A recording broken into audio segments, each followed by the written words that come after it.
นี่ทุกคนมาเฮี้ยงมาหอดแล้วเนาะฮะก็มาหอดแต่ป่ายก็จะได้เมื่อยบ่เว้ยFC ถามถึมอยู่ในอันนะเฮาใน YouTube ฮะกำลังมาแต่ปลาเขาปลาก็เลยมิดน่ะก็เลยมิดจิรี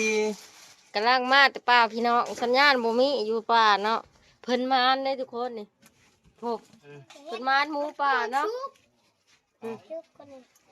เพิ่นมานโหมาแล้ว